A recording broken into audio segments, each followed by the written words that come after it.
Imagine there are two women. The first is independent and self-reliant. The second has secretly fantasized about being abused or sexually assaulted. Now, suppose such an assault really happens, which woman do you think would suffer more psychological trauma? If you think the independent woman would be more devastated, press 1. If you believe the one who had fantasized about such an experience would be more vulnerable, press 2. Most people would instinctively choose 1. After all, the second woman got what she wished for, right?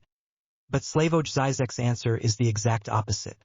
He argues that the second woman, the one who once fantasized about being assaulted, would actually experience deeper trauma. Why? Because this leads us to the core concept of today's video, fantasy kernel. Why are so many young people today collapsing under mental pressure? Why do depressive episodes often stem from the collapse of fantasy?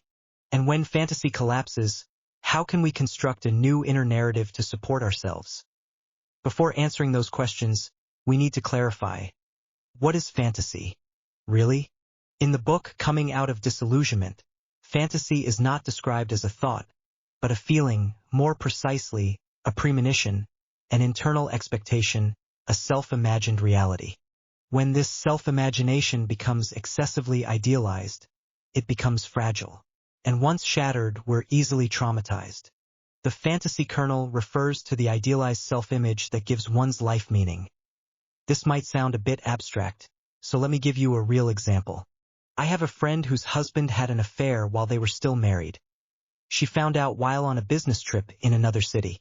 Sensing something was wrong, she rushed back overnight and caught them red-handed in a hotel room.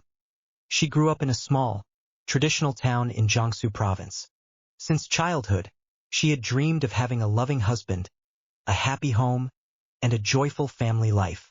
When that fantasy collapsed, she was devastated. She couldn't understand it. She felt defeated and began blaming herself, wondering whether she had done something wrong that caused the marriage to fail. Later, we met for dinner.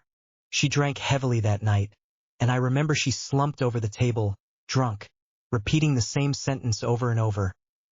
I've always tried so hard to be a good person. At the time, I thought she just needed time, to digest the pain, to heal, to become whole again. But what I failed to realize was why the pain ran so deep. From the perspective of the fantasy kernel, it's clear. Her fantasy of having a perfect family shattered. That fantasy wasn't just about love or marriage. It was deeply tied to her life's meaning and her sense of identity. When that fantasy collapsed, so did the version of herself that had lived within it. Now perhaps you understand Žižek's viewpoint. The woman who once fantasized about being abused wasn't simply indulging in a sexual fantasy.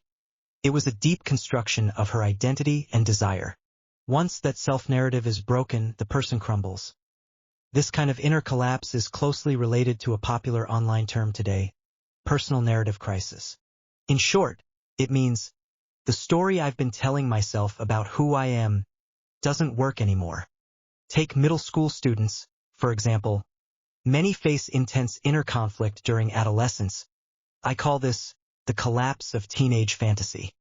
I once read an article in Sonlian Weekly about a girl in 8th grade who struggled with social isolation. She used to have a best friend, but after a recent exam, her score far exceeded her friends, and the two drifted apart. Confused and distressed, she mustered the courage to ask her father for advice on the way home from school. Her father, driving, casually said, "When you grow up, you'll realize these friends are all temporary. They're just passing by. When you get into a good university, you'll meet higher quality friends." Now, maybe you'd see this as mature advice, a realistic view of adult social dynamics. But to me, this kind of wise adult response actually kills a child's ability to feel and experience relationships. Worse, it creates a new fantasy. If you just study hard, everything else will fall into place. But what happens when the child does get into a good school and discovers she can't do anything else but study?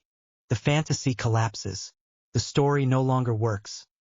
And so she slips into a state of exhausted apathy, where nothing feels worth doing. Not because she's lazy, but because she no longer has a script worth following. She's trapped in an old narrative, endlessly spiraling inwards. The book Coming Out of Disillusionment says, Depressed people are not mourning the loss of something they once had, they're mourning the loss of who they used to be. The world that once sustained their fantasy has collapsed. A key idea from the book. The collapse of fantasy is the collapse of the narcissistic system formed in childhood, a system built by parents, teachers, and society. A typical example? Overindulgence. Children who grow up spoiled often feel omnipotent, like they live in a limitless world. But once they enter society, their illusion of control is pierced. Their sense of self crumbles. This raises a sharp question. If fantasy can cause such deep trauma when it breaks, should we avoid fantasy altogether? Is fantasy even worth having? Let's look at a short novel by Shi Taixing, Life Like a String. It tells the story of two blind men, a master and his young apprentice, who travel the country playing a three-stringed instrument. The old man has played for over 50 years and has broken more than 990 strings. Why? Because his own master once told him, break 1,000 strings, and you'll be able to use them with the secret formula in your instrument. Take it to the apothecary, and you'll be cured. You'll be able to see. When the old man finally breaks the 1,000th string, he's overjoyed. He clutches the recipe and eagerly shows it to people. But everyone tells him, this is just a blank sheet of paper. The very thing that had kept him going vanished in an instant. The book describes this moment with haunting clarity. He sat on the pharmacy steps for what he thought was a moment, but it was several days and nights. His bone-like eyes questioned the heavens, and his face turned pale like bone. As death approached, he recalled what his master once told him. A person's life is like a string. It must be stretched tight to play well. And he finally understood.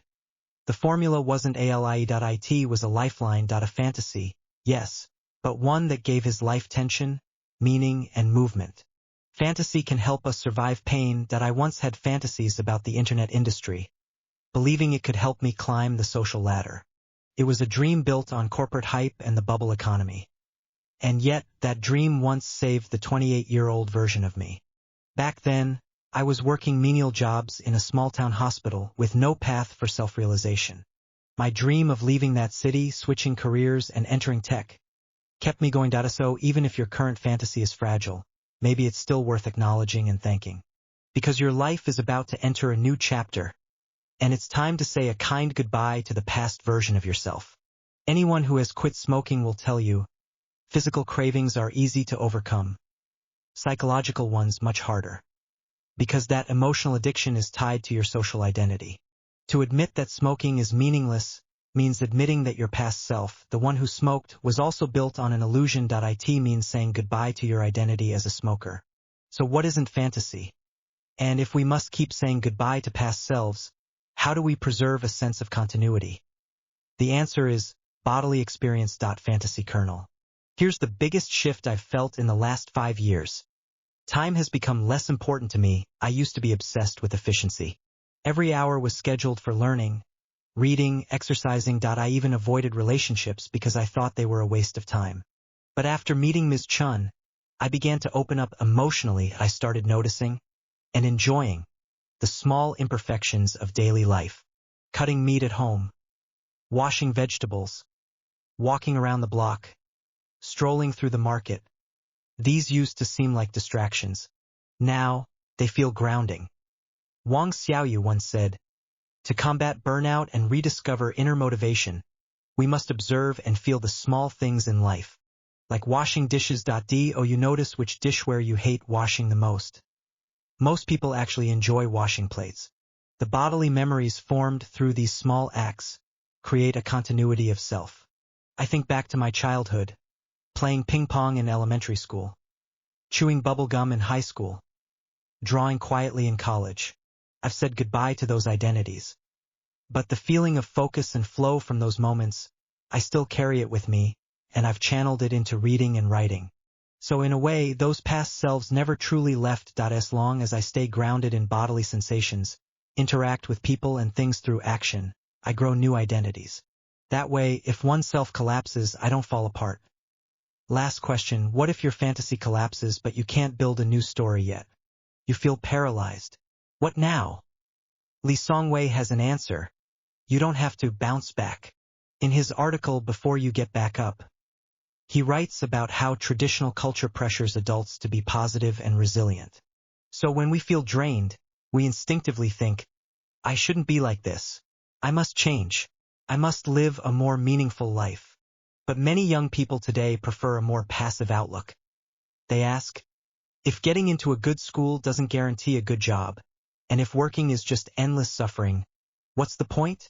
So they choose to live in quiet rebellion, slouching, silent, angry, as a low-effort, low-cost survival strategy.